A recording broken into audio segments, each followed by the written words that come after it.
आगे मनुष्यता को और आगे देखते हैं। मनुष्य मात्र बंधु है, यही बड़ा विवेक है। पुराण पुरुष स्वयंभू पिता प्रसिद्ध एक हैं, फलानुसार कर्म के अवश्य बाह्य भेद हैं, परंतु अंतरैक्य में प्रमाणभूत वेद हैं। अनर्थ है कि बंधु ही न बंधु की व्यथा हरे, वही मनुष्य है जो मनुष्य के लिए मरे। मनुष्य मात्र बंधु है, यही बड़ा विवेक है। पुराण पुरुष स्वयंभू पिता प्रसिद्ध एक हैं, फलानुसार कर्म के अवश्य बाह्य भेद हैं, परंतु अंतरैक्य में प्रमाणभूत वेद हैं। अनर्थ है कि बंधु ही न बंधु की व्यथा हरे, वही मनुष्य है जो मनुष्य के लिए मरे। विवेक का मतलब ज्ञान, स्वयंभू मतलब परमात्मा भगवान, बाह्य यानी कि बाहरी, अंतरैक्य आत्मा की एकता। अनर्थ मतलब बुरा, प्रमाणभूत साक्षी, भेद का मतलब अंतर, व्यथा हरे मतलब कष्ट दूर करे। कवि मनुष्य को मिलजुल कर रहने तथा दूसरों की मदद करने का संदेश देते हुए कहते हैं कि संसार में विवेकी मनुष्य वही है, ज्ञानी मनुष्य वही है जो विश्व के सभी प्राणियों को अपना बंधु माने। बंधु मतलब भाई माने, किसी के प्रति परायापन या शत्रुता का भाव न रखे। मनुष्य की सफलता का सबसे बड़ा प्रमाण यही है कि इन सबको जन्म देने वाला ईश्वर एक ही है। पुराणों के अनुसार वही सृष्टि को जन्म देने वाला एकमात्र पुरुष है, वह स्वयं अजन्मा है। संसार जो है वो कर्म फल के अनुसार चलता है, अर्थात लोग जैसे जैसे कर्म करते हैं उन्हें वैसा वैसा ही रूप प्राप्त होता जाता है, परंतु मूल रूप से सभी मनुष्य एक ही हैं। उनमें एक ही चेतना है, एक ही प्राण है और एक ही भगवान समाया हुआ है।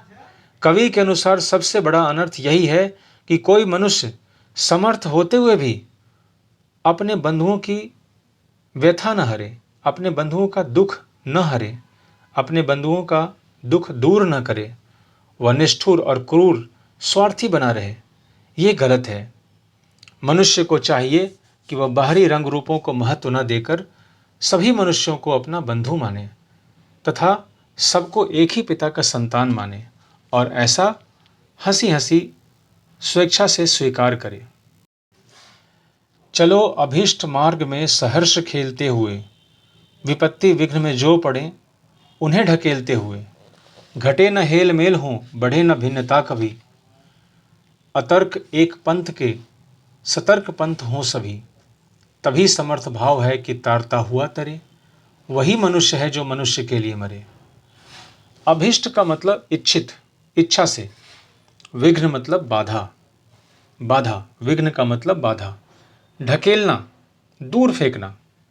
हेल मेल मतलब मेलजोल, मिलजुल कर रहना। भिन्नता का मतलब अलगाव, अलगाव मतलब अलग। तारता मतलब उद्धार करता हुआ। तरे मतलब पार हो जाना। सहर्ष मतलब खुशी से। विपत्ति का मतलब संकट।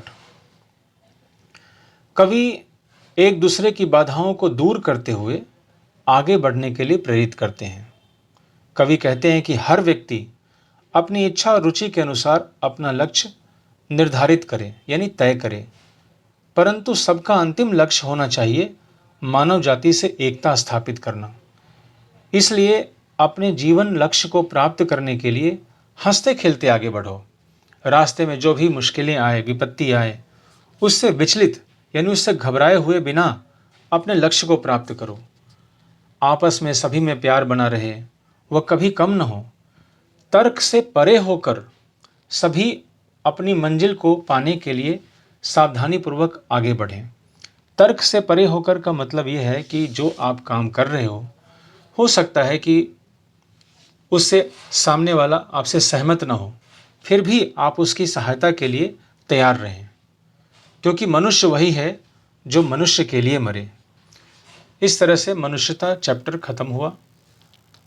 मनुष्यता चैप्टर बहुत बढ़िया प्रेरणा दे रहा है कि मनुष्य के ही काम आ सकता है।